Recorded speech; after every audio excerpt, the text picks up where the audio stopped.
told us, hey, he's having a good season. Let's see how it plays out. Sure. How have you seen him kind of lately? He's been scuffling a little bit. Lately, I haven't. Do you have the numbers? What's he been doing lately? Well, month of June, like one something. Yeah, it's been a little. Yeah. I think what we've seen is, I think a little bit of, expanding the zone. Mm. Like even last night, I think you saw some balls down below the strike zone that he put in play, ground outs that were well below the knees, and so moving down, put them in play and ground it out. So I think with Tap, what we're seeing of late is, again, I think not swinging at strikes. And at times the swings have been a little hard and a little long. So I know that Dave has spoken to Ramiel about a little bit of a shorter path to the ball, back to where his normal I think normal effort level for his swing, and shortening up a little bit. Buddy, we've seen Jesus Tomoko in here. Is there a move today?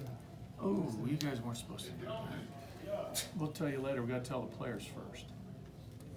We haven't told everybody yet. That will come out in, I assume, a press release from Abby Sanders.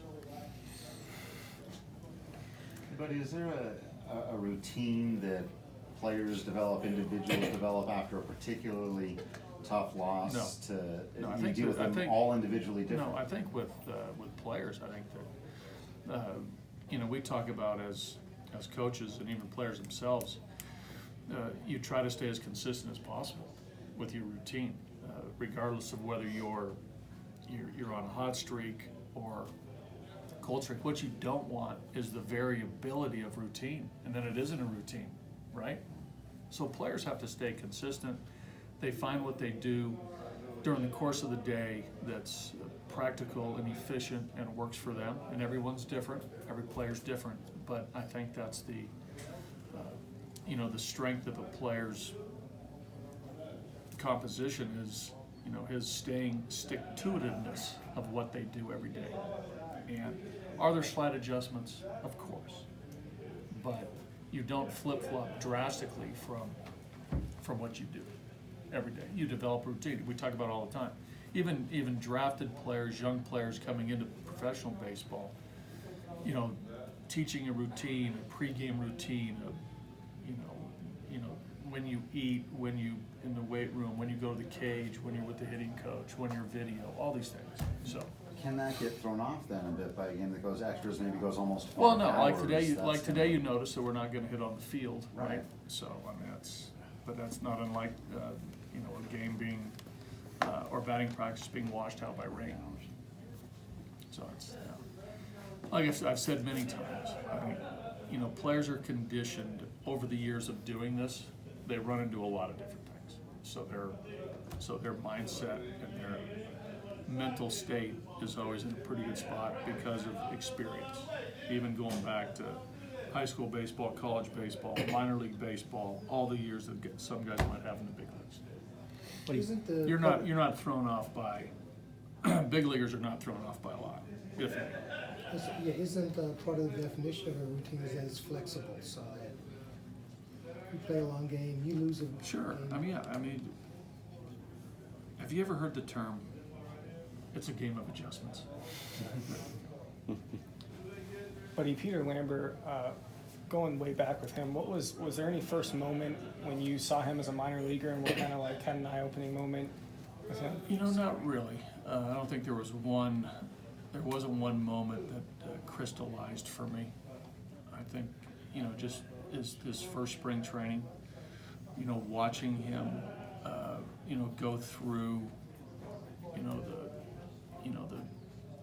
a normal spring training in big league camp. I was impressed by how he handled it, how our conversations went, how he interacted with the guys.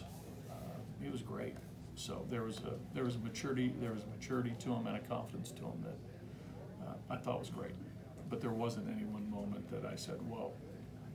It was just sort of a collection of watching him every day, watching his work, watching you know, the drills that we do in spring, watching his side sessions, watching him pitch in exhibition games. These were all things that were noticeable from a positive standpoint for me. And so not surprising now that No, he's kind of demonstrating. no, I mean, these 2 games that he's thrown and how he's performed, it's not surprising, no. And obviously, we track every game, I mean, I'm sorry, I was gonna, you know, last year in AA, got off to a nice start, moved to AAA, was a little bit up and down as far as his performance, but, you know, there was enough, you know, good signs last year in AAA that, you know, he was making progress, you know, towards being a big leaguer. And then this year, you know, a little bit more maturity in spring training, you know, more poise, more confidence. You know, he did a really nice job. But he told you, Has to get a normal side session after banging up his Yes, knee. he was fine. Yeah, he was, normal side yesterday, no problem. Tony Walters has kind of mentioned how there's a lot of guys that play with a chip on their shoulder in the clubhouse. Do you agree with that? And does a game like last night kind of help you? Do you want to come out and kind of make a statement after kind of what I happened think you last want to night? make a statement every night. You know, I think with, you know, I think all players are motivated by different things. You know, I don't know what the definition of edge means in that context, but you know, there are players, and I think most players have something that drives them. All players. So after a tough loss, again, I think you come out, you do your thing, and you play your game. I mean, you got to turn the page. I mean, you really have to. You know, pitchers late in the game had a rough night. So, I mean, I know those guys that scuffled, they're gonna want to get back on the mound and help us win. After everything the fans have put Ian Desmond through, how great of a moment was it last night for him to get that curtain call? That was great. I thought that was awesome. I really did. I thought, Desi's been, steady and consistent as far as his attitude, his effort level, his energy, what he brings to the team from the day he signed, and in this year he's, statistically he's done a nice job, and I thought that was great for that to happen. That was awesome. That made me feel good. But I wasn't here last night, so I assume Diaz was asked about, but I want to ask specifically, since he was the last guy out of the bullpen, was that maybe, because he'd been used a lot lately, Sure. you've been pitching well, so All our was guys have been used fatigue, a lot. so was, with him particularly, was that maybe a factor? Potentially. Yeah, I mean, there are times during the course of the season where, relief pitchers are gonna be asked to pitch, whether it's, between 60 and 80 times. Are you gonna feel great 60, 80 times? No. So, but, we felt as though he was rested enough to be able to play. So, that's why he was in there. Hey, buddy, Tapas wanted me to ask you a question. Okay. Towards the end. Yeah. Dave Kingman was traded on this day to the Padres in 1977. He wanted to know if you remember facing Dave Kingman in your career vividly at all. I have faced Kong. Yeah. I do remember facing Kong when he was an Athletic, both at the Oakland Alameda County Coliseum and also at Royal Stadium. I do not know the results of those at-bats off the top of my head. I think we do have that ability to look that up, unless you guys already know it and you're setting me up. You did not give up. But any- maybe somebody can somebody can look that up really quick. I'm curious how I did against You had Kong. 16. You faced him 16 plate appearances. You Okay. had a double off you. You fanned him 3 times. No Jimmy Johns. No Jimmy Johnson, Kong?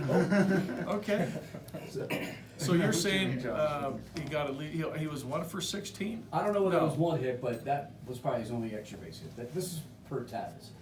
But wanted to let you know, no Jimmy Johns Okay. from Yeah. that guy. And he had a bunch. How many did he hit? Over 400. Huey? 435, something like that. Come on, it's one of you young guys, get on the computer, or get on your Sure, phone. now they want us on our phones. Something Pull like it that. up. Okay, we're good. I got right to One the other thing. 7th, 102 pitches. Let's look Still that has up. the lead.